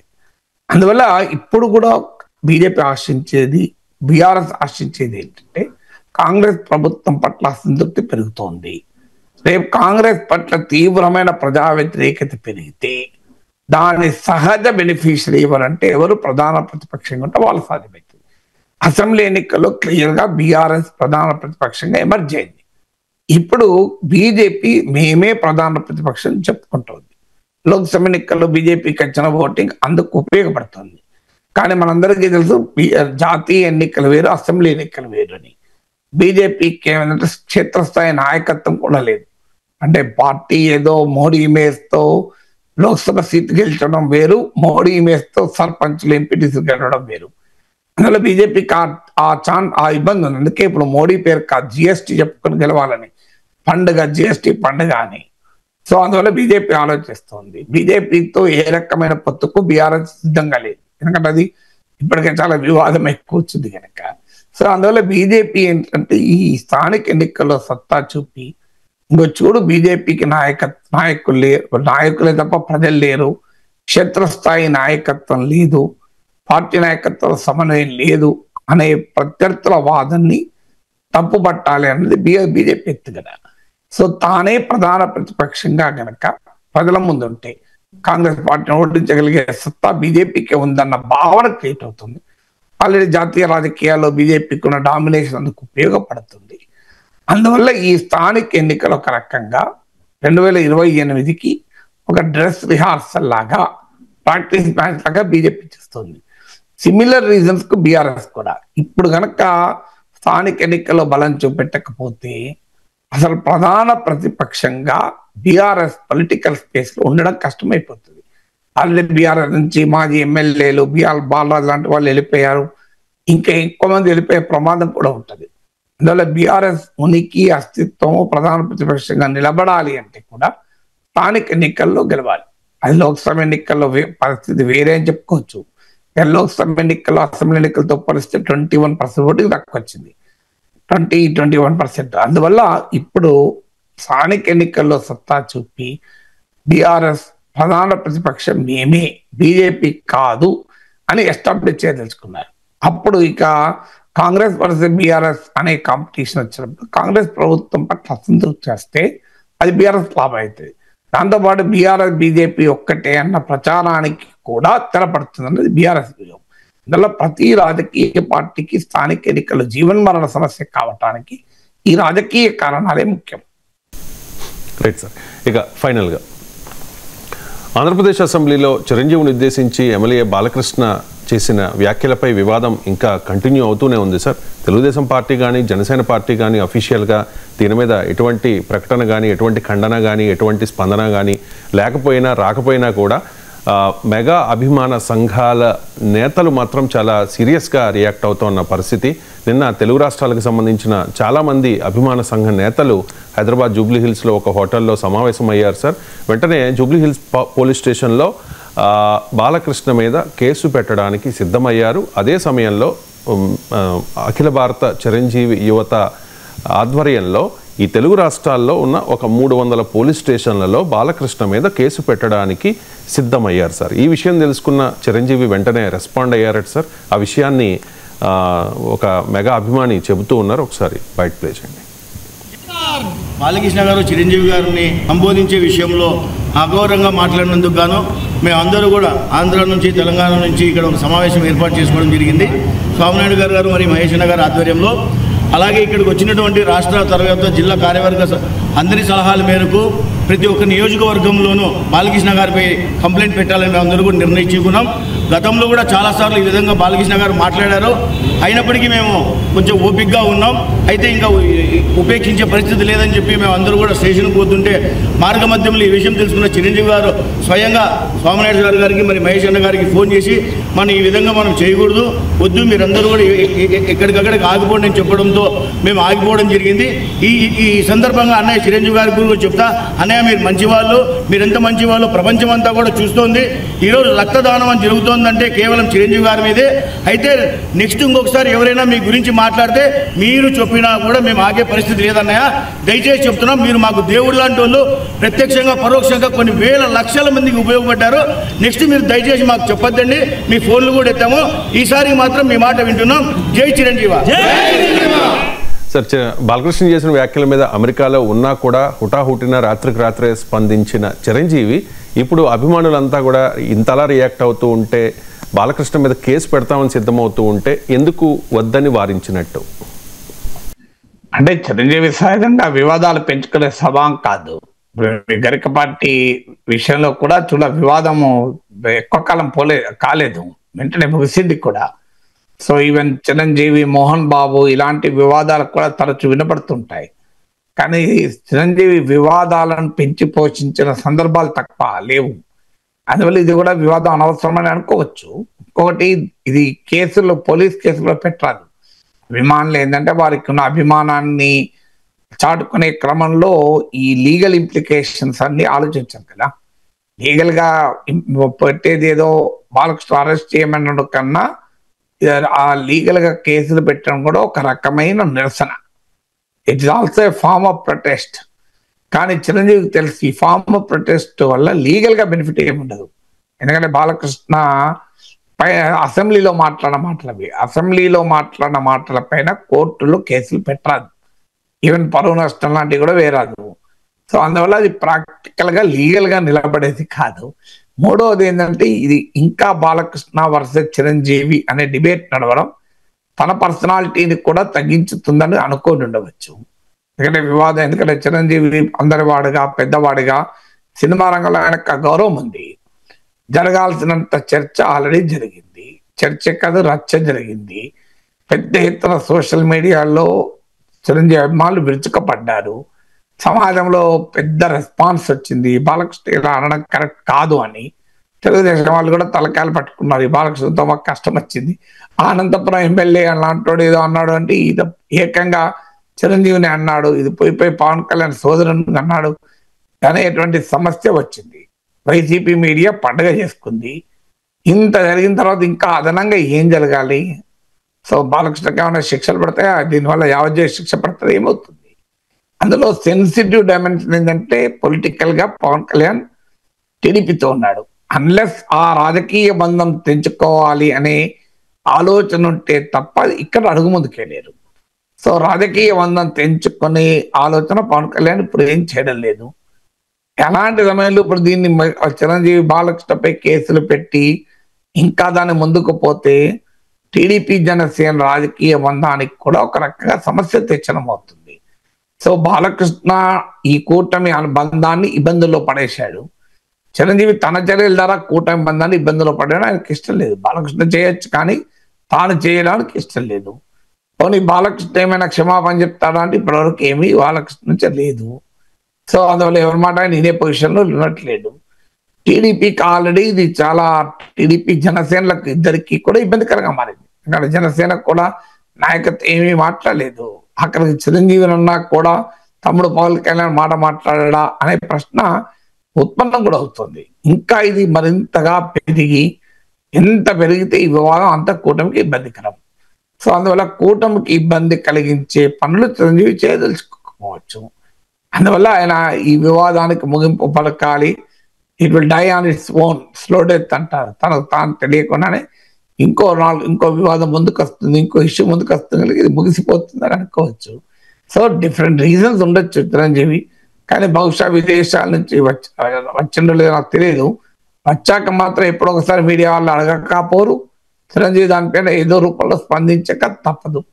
సో అందువల్ల ఇప్పుడు కేసులు పెట్టినా పెట్టకపోయినా చిరంజీవి తన లేఖ ద్వారా బాలకృష్ణ చేసిన వ్యాఖ్యల పైన చాలా కఠినంగా, చాలా నిర్దిష్టంగా స్పందించాడు. సో ఎక్కడ ఆయన పేరు చేయలేదు. ఏదో జనసేన మిత్రపక్షం తెలుగుదేశం పార్టీకి నాయకుడు ఆయన చంద్రబాబు నాయుడు బామ్మర్ది కనుక సో ఇఫ్స్ అండ్ బట్స్ తో ఎక్కడ రియాక్ట్ కాలే. చిరంజీవి కాల్డ్ స్పేడ్ అంటారు ఇంగ్లీష్ లో, ఉన్నది ఉన్నట్టుగానే చెప్పాడు. అందువల్ల ఇంకా ఇలాంటి సమయంలో ఆ చిరంజీవి లేకే చాలు పెద్ద శిక్ష. ఇంకా కొత్తగా కేసులు పెట్టి శిక్షలు వేయాల్సిన అవసరం లేదు కదా. Right sir, thank you so much sir.